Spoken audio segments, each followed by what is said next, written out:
Voilà, donc les autres groupes des 3 autres territoires vont arriver, je pense. Ils sont déjà commencés à arriver. Et on va pouvoir faire la dernière séance. Michel, toi, tu restes ici pour rapporter la dernière séance. Voilà, on va pouvoir reprendre pour notre dernier temps de la journée. Voilà, on vous l'a déjà dit ce matin. Ce forum, il se tient en 2 journées.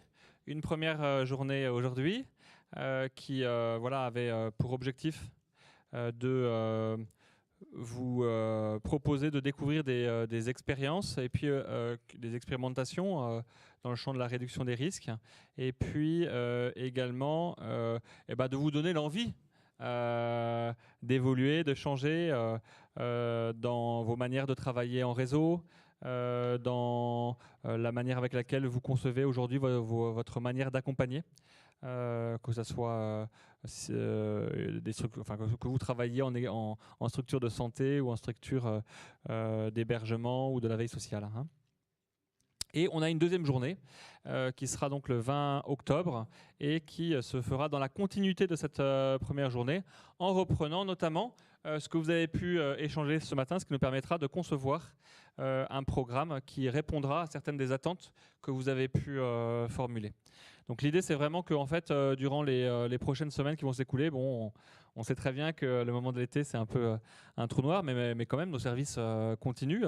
Et bien que voilà, dans les semaines, dans les mois qui vont suivre jusqu'au mois d'octobre, en équipe, vous puissiez reprendre ce qui a été abordé aujourd'hui et que vous puissiez rentrer déjà dans cette dynamique de changement.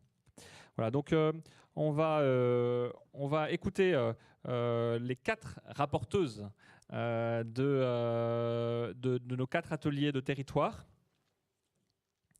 Et puis, voilà, ensuite, peut-être que je proposerai aussi à Catherine de rebondir par rapport à ce qui a été dit, en prenant appui sur son expérience, l'expérience de Sharon dans le champ de la toxicomanie. Hein.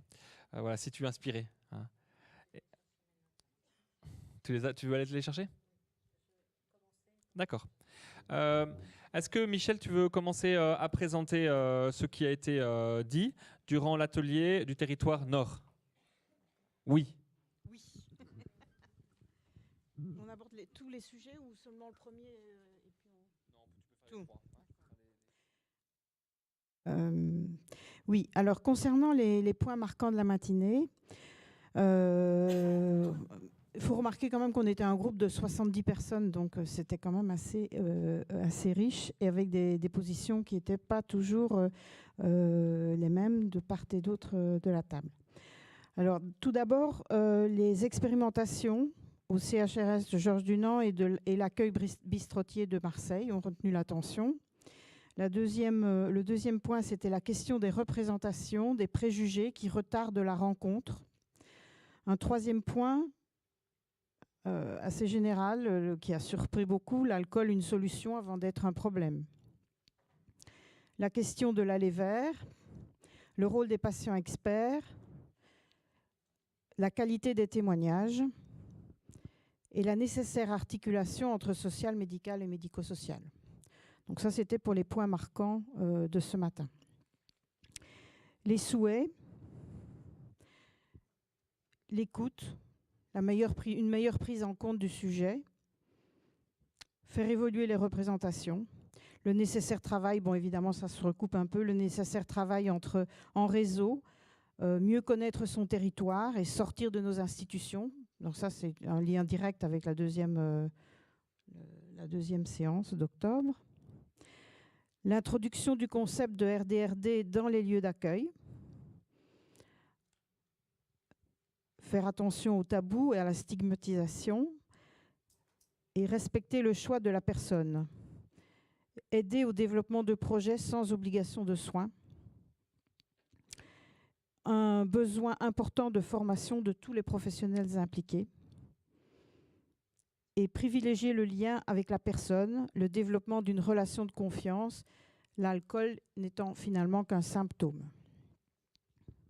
Pour ce qui est des perspectives qu'on n'a pas directement travaillées, mais qui sont plus ou moins apparues en filigrane, il y a quand même un gros questionnement autour de faut-il des règles, un cadre ou pas? Créer des synergies, oui, mais comment? Ne vaudrait-il pas mieux travailler d'abord sur le logement et l'hébergement, ce qui retourne à la question de un chez-soi d'abord? Bon, évidemment. L'importance de peut-être mettre en place des groupes de réflexion. Certains disent que créer un simple climat de tolérance n'est peut-être pas suffisant, que c'est peu aidant. Et puis la question de la vision de l'alcool en famille, parce que je pense que chacun d'entre nous ici doit avoir dans sa famille des personnes concernées par cette situation. Voilà. Je laisse les autres membres du groupe éventuellement compléter. Merci beaucoup Michel pour cet exercice. Peut-être que Myriam, je peux te laisser la parole parce que je vois que ta présentation est bien remplie soigneusement. Voilà, bon élève. Je rapporte donc les propos de l'atelier Est. Donc sur les points marquants de la matinée, c'est l'aller vers et la non-demande, la prise en compte globale de la personne, les expérimentations qui ont été présentées, changer ses représentations de la personne alcoolodépendante, pourquoi la personne a-t-elle besoin d'alcool et la place culturelle et sociale de l'alcool. Au niveau des souhaits et des points à faire évoluer, il y a le besoin de structures adaptées, le travail en réseau, donc sanitaire, social, addicto et psy, créer du lien entre les partenaires. Besoin de temps pour les équipes et les financeurs. Le règlement, adapter le cadre au public et non le public au cadre. Mener des actions communes. Et au niveau des perspectives, des questionnements sur la matinée, les pistes de réflexion, il y a une question sur pourquoi les XAPA ont été si peu représentés ce matin. Quel paradigme par rapport entre l'alcoolologie ou la RDRD? Le terme d'exclusion du forum ne tient pas assez compte des invisibles, à savoir les mal logés, les gens en errance résidentielle, etc. Quel lien entre psychiatrique, somatique, addictologie? Donc quel pont, comment travailler ensemble ces trois aspects? Faire des actions communes sur un même secteur. Donc là, on est plus sur les perspectives et sur les réflexions. Faire un guide de la RDRD sectorisé pour pallier au manque de temps des équipes de se rencontrer entre elles. Aller vers, valable pour les professionnels entre eux. Plus d'outils concrets de réduction des risques et associer les associations d'entraide des personnes alcoolodépendantes. Et si certains du groupe veulent compléter...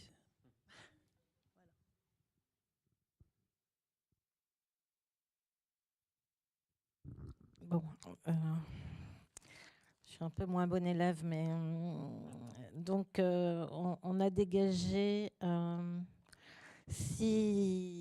j'ai dégagé de nos propos 6 thématiques qui témoignent et de la capitalisation de ce qui a été dit ce matin et des perspectives possibles.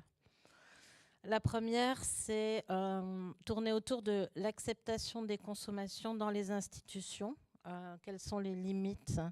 Et quelque chose de la réponse, c'est dans le travail au niveau de l'institution, de la cave au grenier, dans le sens qu'on veut, en passant par les professionnels, salariés, les directions, le conseil d'administration. De la même manière, pour parler de mon expérience, quand on décide dans une institution en réduction des risques ou en soins pour usagers de drogue, de faire de l'accompagnement au risque lié à l'injection, c'est tout ça qu'on mobilise. Il faut un accord de tout le monde, une mobilisation des équipes et une faisabilité pour les professionnels. Donc tout ça est un long travail, comme l'a montré l'expérience décrite à Emmaüs ce matin. Un deuxième point fort, et c'est une piste pour octobre, hein, c'est de bien reposer les lignes de force de la réduction des risques. Parce qu'on l'oppose facilement à l'idée d'abstinence ou aux objectifs d'abstinence, alors que j'ai envie de dire, dans la vraie vie des structures, ça se vit, en tout cas en matière d'usage de drogue, ça se vit très différemment et ça se décline très différemment.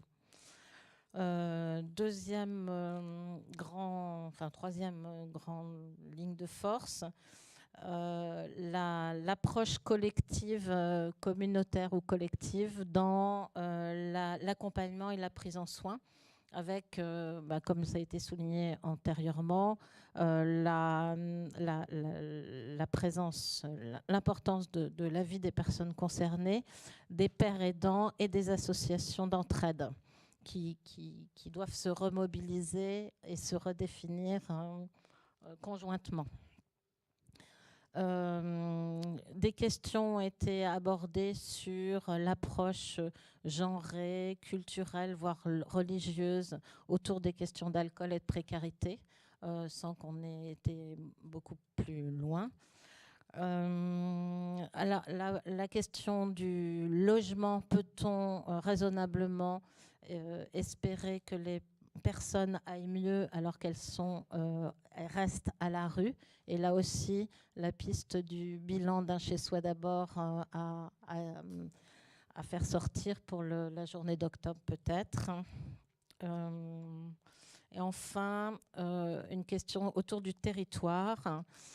Comment, là on était sur le territoire sud, on pouvait rassembler les énergies, faire des propositions, réunir les acteurs de la dictologie et du secteur social, hébergement, insertion, et qui est légitime pour le faire aujourd'hui. Donc c'est un appel au pouvoir public de nous réunir pour réfléchir ensemble et construire ensemble des actions coordonnées, incluant de la formation, mais sûrement pas que, du travail conjoint, plus encore.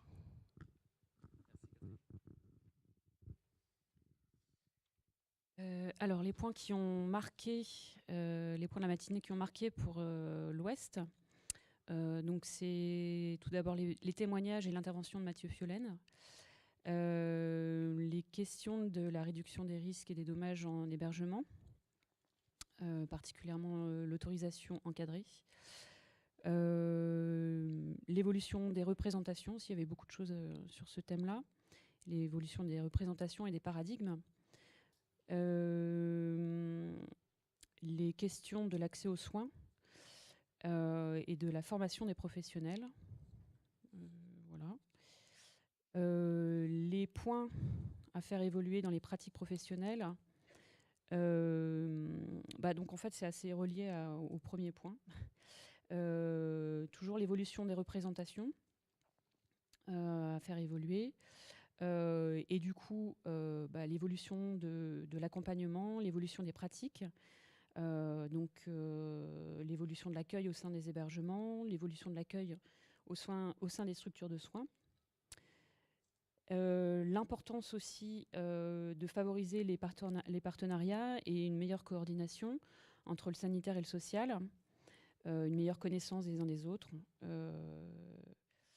Voilà, l'importance du travail en amont et en aval du cure, du soin, donc, et donc de ce travail du care. Et puis l'importance de l'implication, de la prise en compte de la parole et l'expertise des usagers, et puis l'importance aussi de l'empowerment des personnes concernées, et puis de la personnalisation des parcours. Voilà. Et puis pour le dernier point, il y avait une remarque concernant peut-être le manque d'outils, de choses concrètes à appliquer, à ramener peut-être et à pouvoir appliquer dans chaque structure.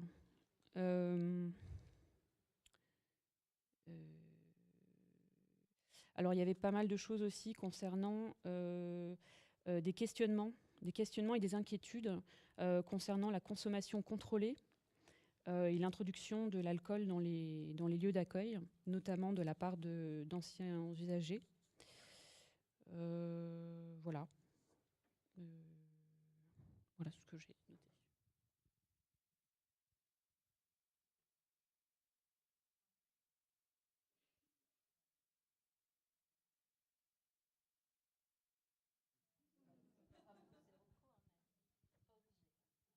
Bon.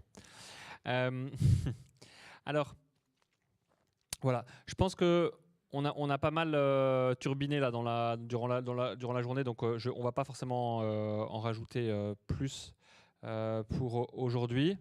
Voilà, ce que je vous disais, c'est que voilà, c'est important que voilà, vous saisissiez du temps qui vous est donné jusqu'au 20 octobre pour prendre le temps de réfléchir. Tous les ateliers et puis les tables rondes de la journée ont été filmés et sont enregistrés, donc vont être mis sur YouTube dans le courant de la semaine, ce qui vous permettra aussi de regarder avec d'autres membres de votre équipe, de vos équipes, un atelier ou une table ronde qui vous a particulièrement marqué.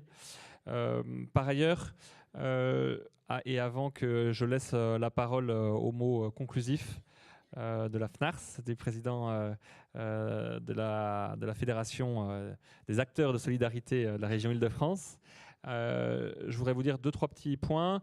Le premier, c'est que vous avez pour certains envoyé des abécédaires. Et donc ces abécédaires ont été bien reçus. On vous en fera même remplir un deuxième, ce qui vous permettra de faire de voir un petit peu l'évolution qu'il y a pu y avoir après cette première journée de forum. Et c'est le docteur Eric Ispar de Fernand Vidal qui s'occupera de cette tâche qui lui tient à cœur. Il me l'a dit encore hier. Voilà, encore une fois, il ne pouvait pas être avec nous parce qu'il était hospitalisé, mais pour lui c'est une journée importante. D'autre part, vous avez dans vos pochettes des questionnaires qui sont des questionnaires d'évaluation de la journée que je vous invite aussi à remplir si possible avant de quitter les Bernardins et puis à donner à la sortie. Vous pourrez les déposer au portique. Voilà le portique. Vous pourrez les mettre sur un petit mur et voilà, vous pouvez les rendre de cette manière. Ou alors si effectivement vous préférez attendre 1 ou 2 journées, et bien dans ce cas-là, nous les renvoyer un peu plus tard. Mais le mieux, me dit Isabelle Jeannès, c'est de nous les donner maintenant. Voilà, c'est important pour nous d'avoir ces retours pour avancer, pour nous améliorer. Voilà. Et puis, dernière chose encore, je vous redis aussi que vos badges ne sont pas à emporter chez vous, mais bien à déposer à l'entrée, toujours au portique. Je pense qu'il y a un petit carton qui a été déposé. Si ce n'est pas fait, ça va être fait. De telle manière à ce que vous ne les perdiez pas et qu'on puisse utiliser les mêmes pour la journée du 20 octobre, qu'il n'y ait pas de gâchis. Voilà. Donc merci beaucoup à vous tous et puis merci beaucoup à nos rapporteuses au travail que vous avez fait cet après-midi. Puis je laisse la parole à notre nouveau président à la Fédération des acteurs de solidarité de la région Île-de-France. On peut descendre.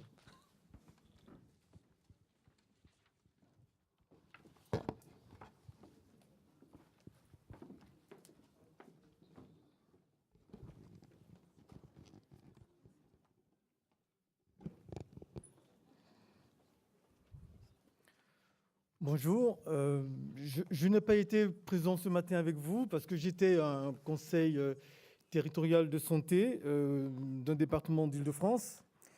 Je me suis régalé à passer dans différents ateliers et j'ai pu mesurer la richesse des échanges. Je n'étais pas là ce matin, ce qui fait que je vais peut-être dire des choses qui ont été dites et bien plus intelligentes dans la façon dont elles ont été formulées que celles avec lesquelles je vais le dire. Et pour vous, ça va faire peut-être redondance. Je vous prie de m'excuser à l'avance. J'aurais adapté si j'étais là ce matin, mais je fais en sorte que l'expérience que j'ai vue de vos échanges me serve. Cette journée est vraiment riche. Je sais pas, on le dit souvent pour saluer l'implication de ceux qui ont travaillé à la journée, mais elle a été vraiment dense et riche. l'alcool n'est pas un produit prohibé. C'est dans notre pays, c'est aujourd'hui, jusqu'à aujourd'hui, et ça le sera encore pendant longtemps, et pendant tout le temps, je pense, un produit en toute légalité. Et donc, la question, c'est quel regard avons-nous sur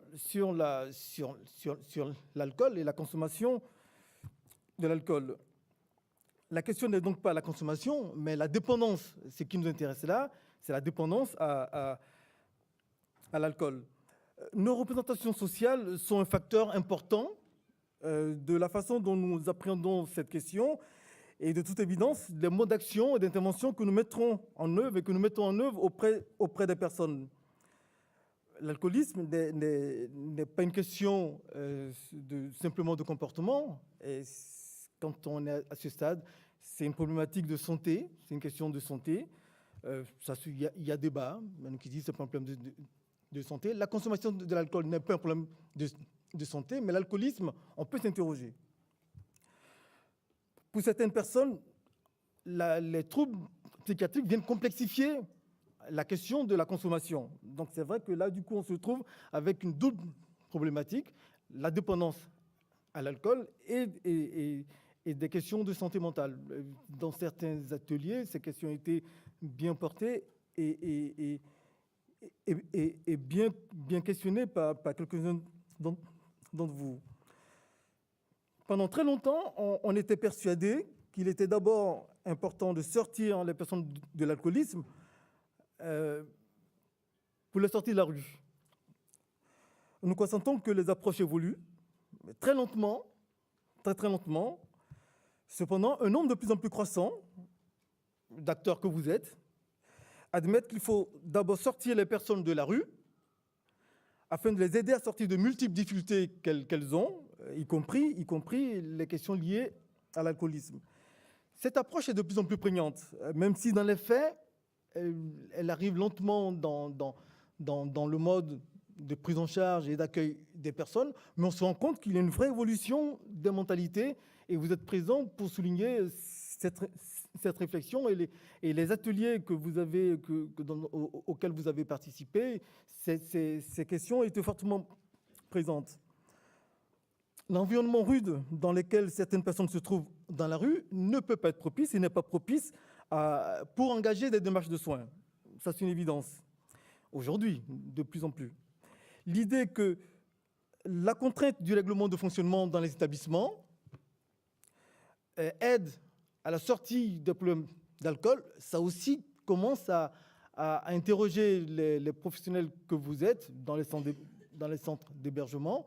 On ne peut pas dire aujourd'hui que la force du règlement de fonctionnement ou du règlement intérieur, comme certains l'appellent, est suffisant pour créer une structure, un cadre, pour obliger les personnes à changer de comportement. C'est un peu plus compliqué que ça, nous en convenons tous aujourd'hui. Cette idée du cadre du règlement imposant des évolutions des comportements a bien été au contraire l'objet d'exclusions massives et nombreuses de personnes en grande difficulté liées à l'alcool. Nous avons conscience que la complexité de conjuguer les questions de sécurité dans les établissements avec les efforts d'abstinence que font certains, puisqu'il y a encore dans cette réalité, pour beaucoup de professionnels, de responsables d'établissement et de chefs de service, il est complexe d'articuler cette volonté pour certains d'essayer de se sevrer, de sortir, avec la consommation. Mais si à nous d'être inventifs, nous ne devons pas être excluants. Cette problématique étant posée, cette complexité étant posée, c'est à nous de trouver les modalités d'accueil à la fois pour des personnes qui font des efforts de sevrage et en même temps l'accueil des personnes en grande difficulté qui ne peuvent pas du jour au lendemain, de toute évidence, arrêter leur consommation. Donc nous devons réfléchir des accueils différents. La réduction des risques et des dommages dans nos structures d'hébergement est un enjeu de qualité de l'accueil et de l'accompagnement. La prise en charge globale, et nous le répétons très fort souvent en disant nous sommes très engagés dans l'accompagnement et dans la prise en charge globale. Cette prise en charge globale doit bien sûr intégrer cette question de problèmes liés au risque de consommation d'alcool. Il y a des expériences très fortes qui se font ici en France, mais aussi ailleurs, où l'on distribue. Je connais une expérience au Canada où on distribue aux personnes atteintes dans leur dépendance à l'alcool, on leur distribue un verre de vin de façon régulière, enfin un verre d'alcool. Au début, je me suis demandé qu'est-ce qu'il n'y a pas de confusion et enfermement des personnes dans leur dépendance. Alors leur analyse est que la quête absolue de rechercher des possibilités de boire pour certains du fait de leur dépendance les enferme complètement et le fait qu'ils sont ouverts à pas grand-chose d'autre puisque c'est un besoin effréné. L'idée de se trouver, et je n'étais pas là ce matin, mais je crois que au travers les ateliers, j'ai cru que cette expérience est faite ici ou là, l'idée qu'ils aient un verre régulièrement permet de détourner leur attention de la quête effrénée de leur dépendance pour commencer à travailler autre chose. Alors, ce sont des expériences, il ne s'agit pas de plaquer les expériences sans qu'il y ait une recherche, une analyse et de fondement à cette réflexion. Mais en tout cas, c'est une question qu'on peut se poser et que vous êtes posé et qu'on peut continuer à se poser dans la prochaine journée. Il devient possible aujourd'hui d'inventer, d'expérimenter. Je pense que nous ne nous privons pas d'inventer de nouveaux modes de prise en charge, de réflexion, d'innover. Et je pense qu'avec les questions d'empowerment, des usagers experts, la prise en compte de leurs paroles, de leurs expériences, peut être aussi un élément important. Vous l'avez dit dans différents ateliers, et je pense que c'était une frustration pendant très très longtemps pour certains usagers. Ils étaient usagers, ils étaient personnes qu'il fallait aider et leur parole n'était pas prise en compte. Aujourd'hui, il y a une vraie évolution dans nos pratiques et on se rend compte que cette question de l'usager expert devient une évidence. Et je pense que dans ces questions-là, nous devons aussi intégrer l'empowerment et la capacité de ces personnes à accompagner, à dire et à être inventifs, puisqu'elles ont vécu dans leurs expériences, dans leurs propres expériences, ces situations. En tout cas, je vous remercie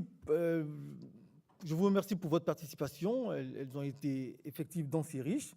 Je remercie vraiment la grande qualité de ces journées, ceux qui l'ont organisé. Donc un remerciement très, très singulier au collectif La Libération pour cette belle initiative partenariale. Et cette première journée devrait nous permettre de poser des bases de fondement qui se sont faits là aujourd'hui et nous amener pendant la deuxième journée à réfléchir davantage et encore plus. Je vous remercie pour votre attention, merci pour votre présence et à très bientôt.